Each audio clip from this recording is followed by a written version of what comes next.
좋아요. 이걸 한번 풀어봅시다. 여기 꽤 많은 보고서가 쌓여 있는데 전부 Our World in Data에서 나온 거예요. 알다시피 옥스퍼드 리서치 그룹이 데이터를 통해 세계의 변화를 추적하고 있죠. 이번 심층 분석의 목표는 이 모든 자료를 꼼꼼히 살펴보고 여러분께 가장 중요한 인사이트를 뽑아내는 겁니다. 특히 우리는 전 세계적인 트렌드를 살펴볼 거예요. 데이터가 보여주는 가장 고무적인 점은 무엇인지, 그리고 가장 우려되는 점은 무엇인지도요. 맞아요. 그리고 이 자료들은 정말 방대하고 풍부해요. 이 자료들은 정말 아동 사망률과 기근 추세부터 민주주의, 경제 성장, 성별 불평등, 도시화 등 모든 것을 다루고 있어요. Our World in Data는 정말 복잡한 그림을 그려줍니다. 확실히 엄청난 진전이 있었던 것도 보이지만 여전히 해결되지 않은 중요한 난제들도 분명히 남아있다는 걸 알 수 있어요. 이건 절대 단순한 이야기가 아니에요. 맞아요. 그리고 그 복잡성이야말로 우리가 꼭 살펴봐야 할 이유라고 생각해요. 그래서 우리는 이걸 두 부분으로 나눠서 다룰 거예요. 먼저 긍정적인 부분, 정말 고무적인 추세에 집중해 볼게요. 이 데이터가 보여주는 인류가 정말 놀라운 발전을 이뤄낸 부분들이죠. 그 다음에는 방향을 바꿔서 좀 더 걱정스러운 측면을 살펴볼 거예요. 우리가 정말 더 많은 노력을 기울여야 하는 부분을 보여주는 데이터도 있거든요. 맞아요. 그럼 시작해볼까요? 좋아요. 먼저 솔직히 말해서 Our World in Data가 제공하는 긴 시간의 흐름을 보면 정말 놀라울 정도인 부분부터 시작해 볼게요. 전 세계 보건, 특히 아동 사망률에 대해 이야기해 볼게요. 맞아요. 아동 사망률. 5살이 되기 전 목숨을 잃는 거죠. 그리고 역사적으로 그 규모는 정말 사실 오늘날에는 거의 상상도 할 수 없을 정도죠. 그렇지 않나요? 정말 그래요. 1830년대까지 거슬러 올라가는 그래프를 보면 정말 믿을 수 없을 만큼 높은 수치와 엄청난 변동이 나타나요. 우리가 그 시대에 앞서 있었다고 생각하는 곳들조차도 마찬가지였죠. 맞아요. 정말 많은 아이들이 살아남지 못했어요. 그게 비극적으로도 너무나 당연한 일이었죠. 맞아요. 데이터를 보면 30%가 넘는 수치가 나와요. 지금은 부유한 나라들에서도 그보다 훨씬 높았던 때도 있었죠.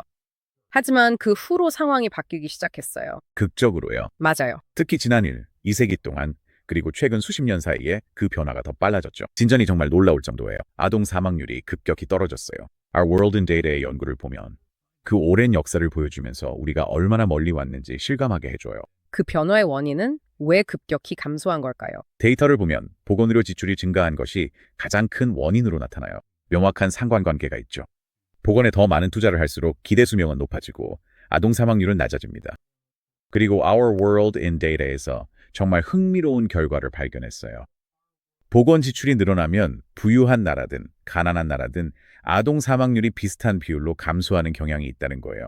정말요? 즉, 아주 적은 금액에서 시작하더라도 투자 대비 효과가 크다는 거네요. 맞아요.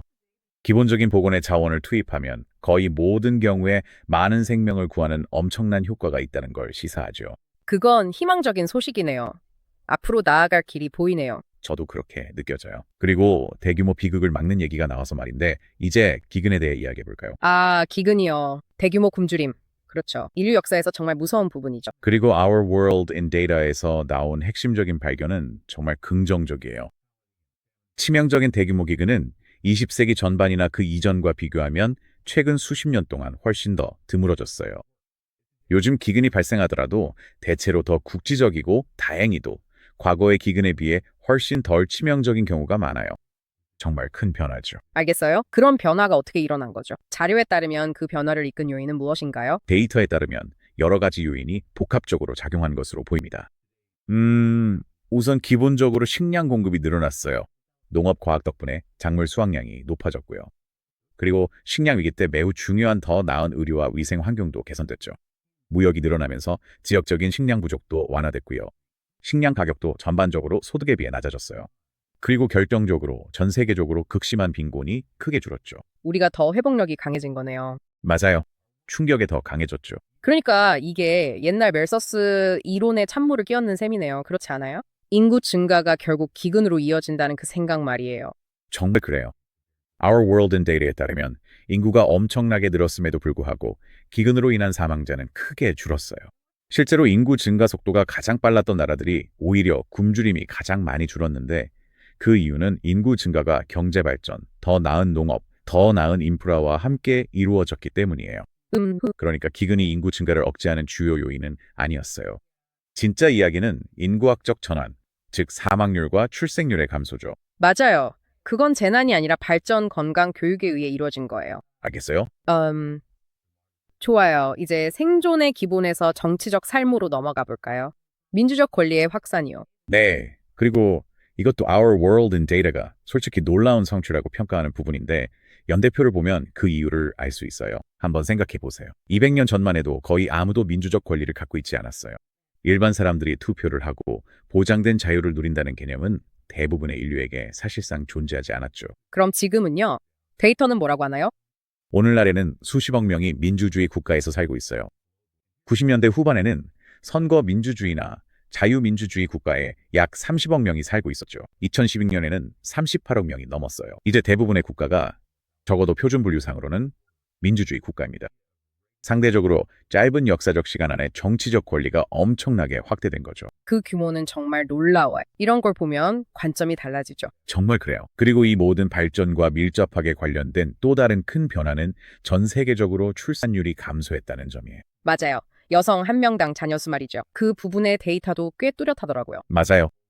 Our World in Data에서도 이 사실을 강조하고 있어요. 전 세계 총출산율이 불과 60년 만에 절반으로 줄었어요. 절반이요. 역사적으로 여성들은 5, 6, 7명 혹은 그 이상 아이를 낳는 경우가 많았죠. 이제 전 세계 평균은 훨씬 낮아져서 2명 조금 넘는 수준으로 가고 있어요. 이미 많은 나라들이 인구 대체 수준 이하로 떨어졌고요. 연구에 따르면 주요 원인은 뭔가요?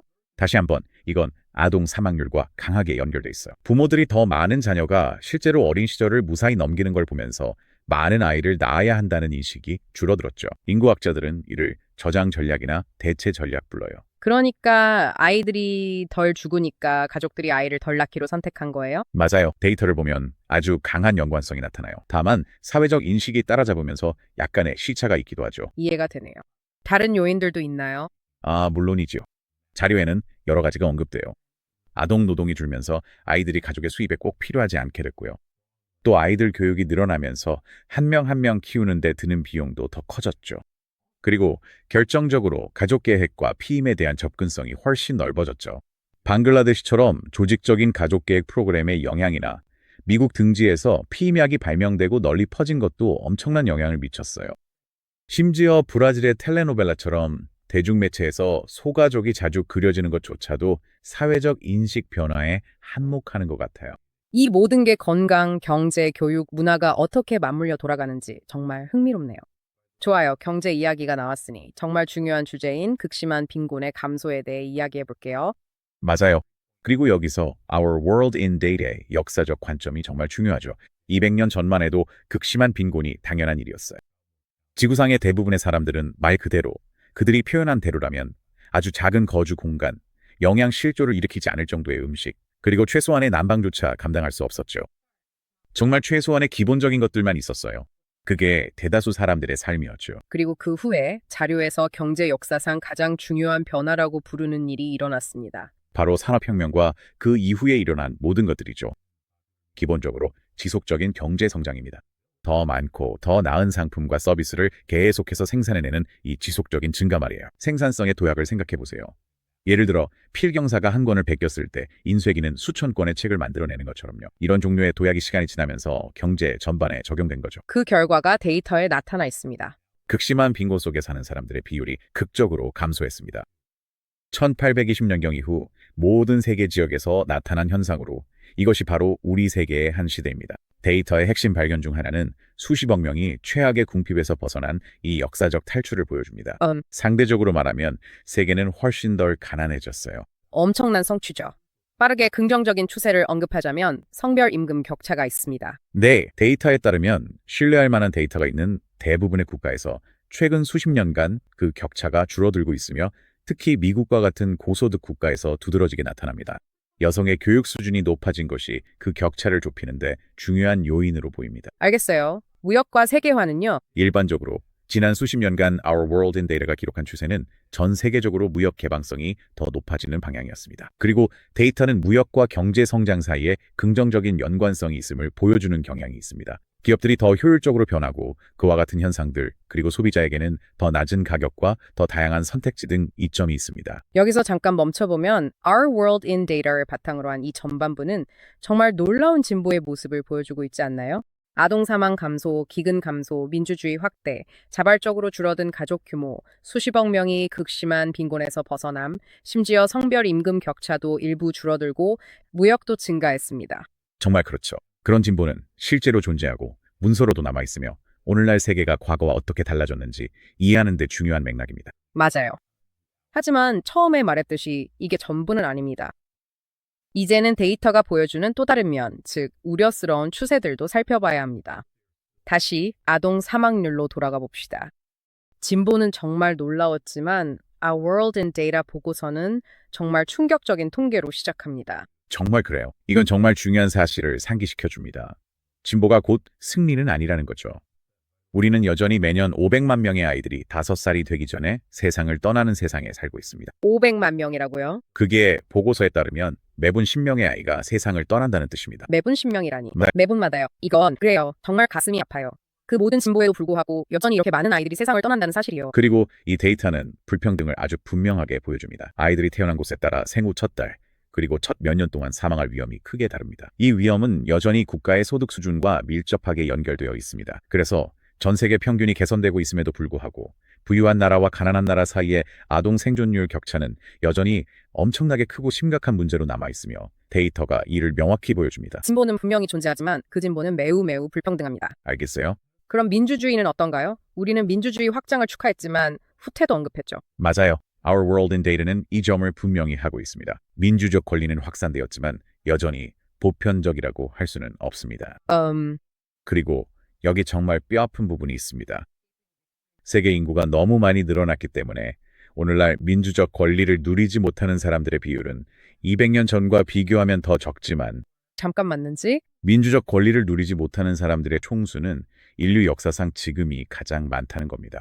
와, 비율로 보면 권리를 누리지 못하는 사람이 줄었지만 전체 인구가 너무 많아져서 실제로는 더 많은 사람들이 권리를 갖지 못하고 있다는 거군요. 정확해요.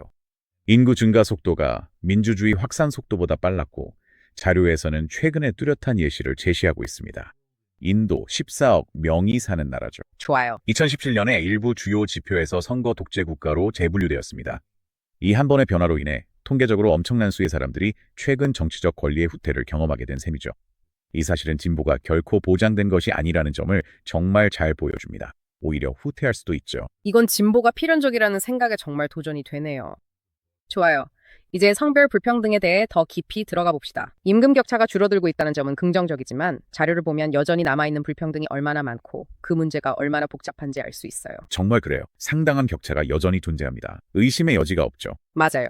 Our World in Data에 따르면 일부 지역에서 전체 임금 격차가 줄어들고 있긴 하지만 그 격차가 지속되는 이유는 계속 변하고 있다고 해요. 최근 미국에서는 남성과 여성이 종사하는 직업과 산업의 차이 같은 요인들이 임금 격차를 설명하는데 더 중요한 역할을 하게 되었다고 합니다. 그리고 동일한 직무에서의 순수한 임금 차별로 설명되는, 즉 설명되지 않는 부분이 더 작아졌을 수 있지만 자료에서는 차별이 애초에 그 일자리를 얻는 과정에 내재되어 있을 수 있다는 점을 올바르게 경고하고 있어요. 맞아요. 그러니까 같은 일을 하면서 임금이 다르게 책정되는 것뿐만 아니라 더 높은 임금을 받는 일자리에 접근하는 기회 자체도 불평등하다는 거죠. 정확해요. 그게 바로 데이터가 드러내주는 중요한 뉘앙스죠. 그리고 분명한 엄마 페널티도 있습니다. 여성의 소득은 아이를 낳은 후에 종종 줄어드는데 가족 휴가 제도가 잘 갖춰진 나라에서도 마찬가지예요. 이건 더 깊은 구조적이거나 문화적인 무언가를 시사하죠. 맞아요. 그리고 또 하나, 엄청난 양의 무급 돌봄 노동이 있습니다. 전 세계적으로 여성들이 훨씬 더 많은 무급 돌봄 노동을 하고 있어요. 인도 사례는 정말 충격적이죠. 여성들이 남성에 비해 거의 10배에 달하는 시간 동안 무급 돌봄 노동을 하고 있습니다. 맞아요. 육아, 노인 돌봄, 요리, 청소 이런 모든 필수적인 일들이 다른 모든 것을 가능하게 하지만 그 부담이 여성에게 불균형적으로 쏠려서 여성의 유급 노동 시간과 선택지를 제한하죠. 정확해요. 그리고 이건 단순히 관습의 문제가 아니에요. 데이터를 보면 여전히 명시적인 법적 장벽이 존재하는 곳들이 있습니다. Our World in Data에 따르면 실제로 여성들이 남성과 같은 일을 하지 못하도록 법으로 막는 나라들이 있어요. 실제 법이요? 이 시대에 그런 게 있다는 게 믿기 힘드네요. 그렇죠. 하지만 데이터는 그런 법이 실제로 존재함을 보여줍니다. 그리고 이제 리더십을 한번 보세요. 전 세계적으로 기업의 최고 경영자가 여성인 경우는 약 18%에 불과합니다. 여성은 소득 상위 계층에서 현저히 적게 대표되고 있고 그 격차는 가장 최상위로 갈수록 더 천천히 줄어듭니다. 반면에 저임금 일자리에는 여성의 비율이 과도하게 높죠. 네, 데이터도 그 사실을 보여줍니다. 미국의 사례를 보면 보육, 가정건강보조, 가사와 같은 직업은 여성의 비율이 압도적으로 높고 대체로 임금도 낮습니다. 상위에서는 권력이 적고 하위에서는 집중되어 있죠. 그리고 이건 일과 임금만의 문제가 아니잖아요. 자원에 대한 통제권도요. 맞아요. 이건 Our World in Data에서 정말 충격적인 발견이었어요. 많은 나라, 특히 저소득 국가에서는 상당수의 여성이 자신이 번 돈을 어떻게 쓸지에 대한 결정에 참여하지 못하고 있습니다. 와, 자기 소득조차도 그렇군요. 특히 더 가난한 가정에서요. 이건 가족 내에서 심각한 권력 불균형을 의미합니다. 게다가 토지 소유나 창업을 위한 대출 접근성에서도 성별 격차가 명확하게 드러나고 있어요. 그리고 이런 현상 밑바탕에는 자료에 따르면 남편이 아내보다 더 많이 벌어야 한다는 고정관념 같은 뿌리 깊은 사회적 규범이 자리 잡고 있죠. 맞아요. 이런 문화적 신념들은 미디어나 가족의 기대를 통해 자주 강화되는데 연구에서는 이것이 구조적 법적 문제와 함께 실제 장벽으로 작용한다고 지적하고 있어요. 정말 복잡하게 얽혀있는 문제예요. 좋아요. 이제 기근 이야기로 다시 잠깐 돌아가 볼게요. 전 세계적으로는 이제 드물지만 특정 상황에서는 여전히 발생한다고 했죠. 맞아요. 자료들은 분명하게 말하고 있어요. 오늘날의 치명적인 대규모 기근은 거의 항상 분쟁과 연관되어 있습니다. 전쟁은 식량 생산을 파괴하고 무역로를 차단하며 질병을 확산시키고 무엇보다 인도적 지원이 전달되는 것을 심각하게 방해합니다. 그래서 전 세계적으로 회복력이 높아졌지만 오늘날 그런 재앙의 주요 촉발 요인은 여전히 분쟁입니다. 알겠어요? 다시 의료 이야기네요. 우리는 긍정적인 지출 연관성도 봤지만 자금 조달과 접근성 문제도 있었죠. 네, 특히 Our World in Data의 미국 데이터를 활용해서 강조된 한 가지 문제는 시스템 내 불평등입니다. 지출이 매우 집중되어 있어요. 상위 1%의 지출자가 전체 의료비의 20% 이상을 차지합니다. 보고서는 이것이 단순히 필요의 차이를 넘어선 불평등을 시사하며 지불 능력이나 시스템을 잘 활용할 수 있는 능력에 따라 접근성이 달라진다는 점을 암시한다고 말합니다. 공정성 문제와 누가 어떤 치료를 받는지에 대한 문제군요. 맞아요. 그리고 많은 저소득 국가에서는 사람들이 직접 부담해야 하는 금액 자체가 엄청난 장벽이 되고 있습니다. 종종 전체 의료 지출의 절반 이상이 보험이나 정부가 아닌 개인에게서 직접 나옵니다. 그건 가난한 가정에게 엄청난 장애물이죠. 그리고 또 하나 이상한 경향이 있어요. 국가의 소득 수준이 조금만 높아져도 보건 분야에 대한 기부금이 급격히 줄어드는데 앞서 이야기했듯이 데이터상으로는 초기 지출이 적을 때 1달러당 건강 개선 효과가 가장 크다는 점이 드러나고 있습니다. 네. 그건 직관에 반하는 것 같네요. 투자가 가장 효과적일 때 오히려 지원을 줄이다니요. 제시된 증거를 보면 이것은 잠재적으로 놓치고 있는 기회처럼 보입니다. 좋아요. 거의 다 왔어요. 도시화. 도시에 사는 사람이 늘고 있는데 그들이 잘 살고 있을까요? 그게 바로 도전 과제입니다. 도시화가 빠르게 진행되고 있지만 Our World in Data에 따르면 전 세계적으로 도시 거주자 3명 중 1명 가까이가 여전히 슬럼과 가구에서 살고 있다고 합니다. 즉, 적절한 식수나 위생, 충분한 주거 공간, 내구성 있는 주택, 또는 안정적인 거주권 같은 기본적인 것들이 부족하다는 뜻이죠. 언제든 쫓겨날 수 있다는 불안도 포함됩니다. 이 문제는 지역에 따라 심각합니다. 어떤 곳에서는 훨씬 더 심각하죠. 데이터를 보면 사하라, 이남 아프리카가 두드러지는데 많은 나라에서 도시 인구의 절반 이상이 그런 환경에서 살고 있습니다. 그러니까 도시가 성장하고 있는 건 맞지만 그 안에 사는 모든 사람에게 제대로 된 생활 수준을 보장하는 건 여전히 엄청난 과제입니다. 그리고 이런 걸 정확하게 측정하는 것조차 쉽지 않죠. 그렇지 않나요? 각 나라가 도시나 슬럼의 정의를 다르게 하니까요. 맞아요. 그래서 전 세계적으로 정확한 집계를 내기가 어렵고 때로는 상반된 추정치가 나오기도 합니다. 하지만 이용 가능한 데이터를 보면 지역 내 문제의 규모는 여전히 꽤 분명하게 드러납니다. 좋아요. 마지막으로 다시 빈곤과 성장 이야기로 돌아가 볼게요.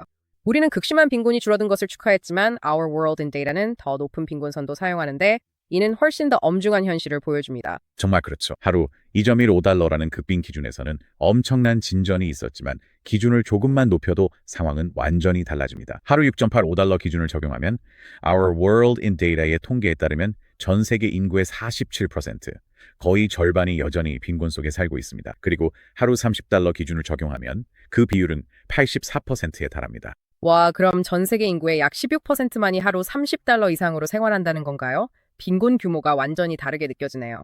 정말 그렇죠. 데이터가 그 사실을 명확하게 보여줍니다. 전 세계 불평등은 여전히 매우 크고 저자는 그 부분을 정말 인상 깊은 인용문으로 마무리합니다. 진전과 앞으로의 과제를 균형 있게 바라보기. 200년의 진보가 있었음에도 우리는 아직 초기 단계에 있습니다. 전 세계 빈곤 감소의 역사는 이제 막 시작되었습니다.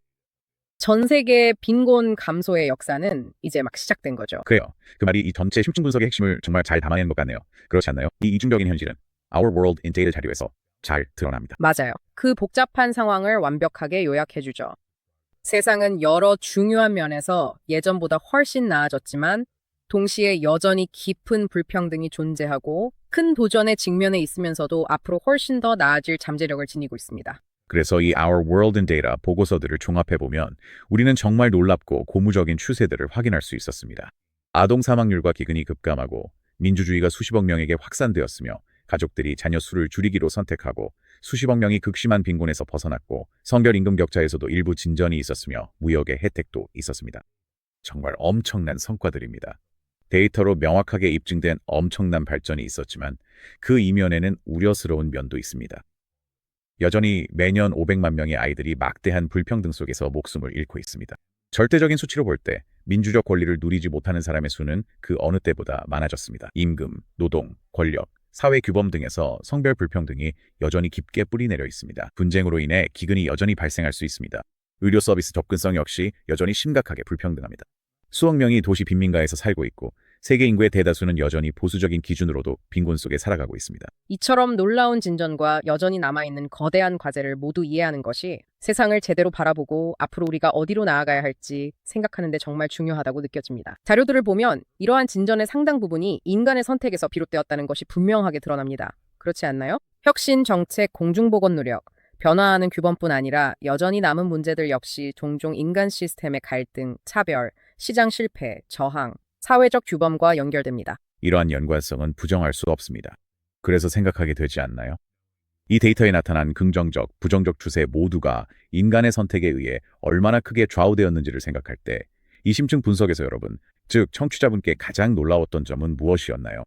그리고 어쩌면 더 중요한 것은 이러한 데이터를 바탕으로 우리 모두의 집단적 지성과 노력을 진정으로 집중한다면 여전히 지속되는 문제적 추세들을 해결하는 데 있어서 얼마나 더 큰 진전을 이룰 수 있을까요?